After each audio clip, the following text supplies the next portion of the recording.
Nah, fitur ini jadi fitur yang paling pasaran di mobil-mobil Honda sekarang ya.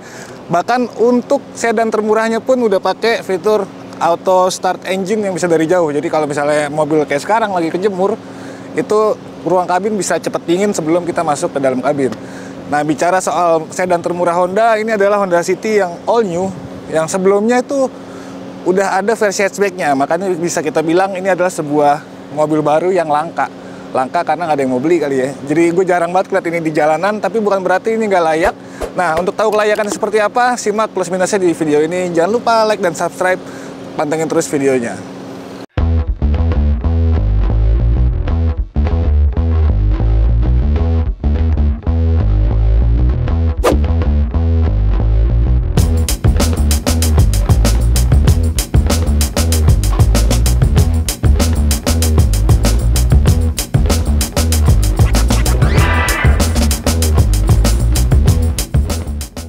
Seperti tadi yang udah gue bilang, ada beberapa keunggulan dan juga kekurangan dari mobil ini ya, menurut penilaian gue setelah gue coba pakai selama kurang lebih 1 minggu.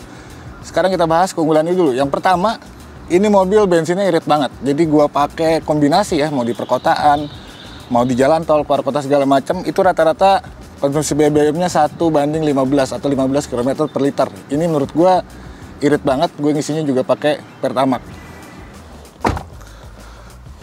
Nah, yang kedua bicara soal handlingnya. Ini juga jadi salah satu keunggulan menurut gue karena ini mobil ini sangat-sangat enak dan nyaman untuk dikemudikan. Pertama, dia fun to drive, secara handling juga oke banget. Kedua, ini mungkin karena ini versi sedan ya. Kalau misalnya dibandingin sama yang hatchback yang lebih keras, lebih sporty, ini tuh beneran empuk banget suspensinya. Jadi di jalanan tuh bener-bener nyaman, dan ini menurut gue jadi salah satu kelebihan kedua dari mobil ini. Keunggulan lainnya yang menurut gue ini juga nggak kalah penting untuk sebuah mobil ya di saat ini, di saat macet, saat apa kita perlu hiburan yang mumpuni. Nah, di Honda ini menurut gue dia punya head unit dan juga settingan speaker yang cukup oke menurut gue ya. Pertama, dia udah bisa Android Auto dan juga Apple CarPlay, jadi bisa lebih atraktif tampilannya, dan ini pergeseran-pergeseran segala macamnya juga tergolong responsif ya. Bisa di touchscreen dan juga ada tombol-tombol fisiknya di sini. Untuk gue biasanya sih makainya tetap Bluetooth ya, itu pun juga nggak begitu bermasalah. Nah, setting-setting juga bisa banyak di sini. Intinya secara pengoperasian ini head unitnya cukup oke dan layarnya juga cukup gede. Ini juga udah terintegrasi sama kamera mundur di belakang. Selain itu suara speakernya ya, ini ada 6 speaker secara total.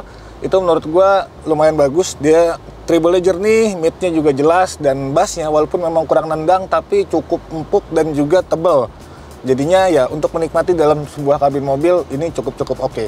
Setelah kita membicarakan kelebihan-kelebihan dari mobil ini, pastinya ada kekurangannya yang tentunya harus kalian pertimbangkan ya ketika untuk membeli mobil ini. Ini menurut gua. Yang pertama kekurangannya adalah tadi, meskipun bensinnya irit, tapi ini mesinnya gua rasa kurang bertenaga ya.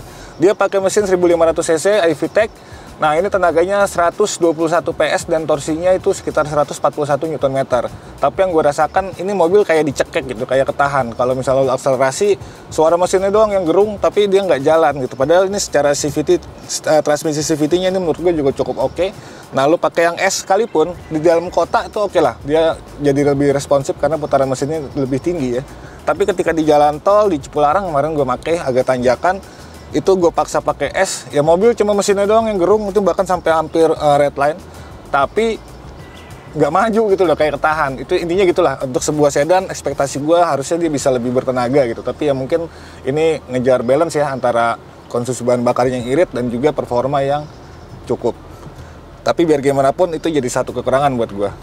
Kekurangan yang kedua itu menurut gue sekarang, untuk mobil di harga 350 juta, walaupun ini sebenarnya sedan paket hematnya Honda, sedan termurahnya Honda, tapi tetap aja untuk urusan fitur, aduh, masih kurang banget cuy. Jadi ini biasa banget ya gitu. Ya tombol-tombol oke lah, sini lengkap, ada cruise control segala macam, sini ada pedal shift gitu. Ini AC-nya juga udah digital semua, ada power outlet. Tapi ini tuh semua hampir ada di semua mobil gitu, bukan nggak ada yang istimewa. Bahkan rem tangannya aja masih tuas gitu, sayang banget nih, ekspektasi gue udah pakai elektrik ya. Tapi ya itu tadi, itu jadi salah satu kekurangan di Honda City ini, fiturnya biasa aja. Nggak bisa kita bilang banyak atau melimpah ruah gitu, sampai tumpah-tumpah, nggak bisa. Dan kekurangan yang terakhir menurut gue, lagi-lagi di soal mungkin impresi kenyamanan gitu ya. Masih ada beberapa material-material yang menurut gue bisa ditingkatkan lagi supaya ini kelihatan jadi beneran sedan mewah gitu, bukan semi atau di atas taksi sedikit, janganlah tanggung banget gitu. Pertama ini di bagian dashboardnya ini masih kelihatan banget plastik-plastik yang murah ya, walaupun di sini udah plastik juga. Gue pikir ini touchscreen soft touch gitu ya, ternyata bukan.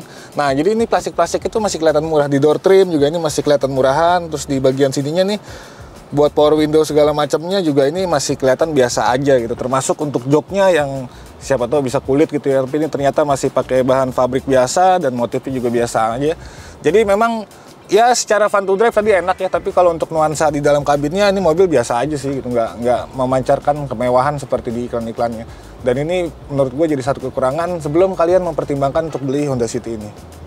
Jadi dari tadi udah ada plus minusnya ya, silakan kalian pertimbangkan sendiri gitu. Tapi menurut gua memang pasar sedan di Indonesia itu masih jarang ya, masih sampai sekarang masih belum ada yang ngelirik, walaupun mungkin regulasi perpajakan sekarang udah berubah juga berdasarkan dari emisi karbon. Kalau sebelumnya kan dari pajak, nah pajaknya sedan itu terkenal mahal, dan udah gitu kapasitas penumpangnya juga lebih sedikit. Itu mungkin kenapa sedan itu kurang dilirik, tapi justru malah yang versi hatchbacknya yang lebih banyak di jalanan gitu. Padahal menurut gua sedan tetap punya value tersendiri gitu, punya kenikmatan tersendiri ketika dikemudikan, apalagi untuk sedan termurah Honda ini. Kira-kira kayak gitulah. Kalau keputusannya kalian harus beli apa enggak, silakan. Mungkin untuk para pecinta sedan gitu ya, dan dia mau sedan yang harganya nggak mahal-mahal banget tapi enak dipakai dan beneran rasanya kayak sedan, ya Honda City ini lebih dari cukup. Menurut gue sih kayak gitu. Tapi kalau kalian punya komen-komen lagi, silakan komentar aja di bawah ya kan. Dan jangan lupa like dan subscribe biar kita makin semangat untuk bikin videonya. Sampai jumpa di video gue selanjutnya. Gue pamit. Peace.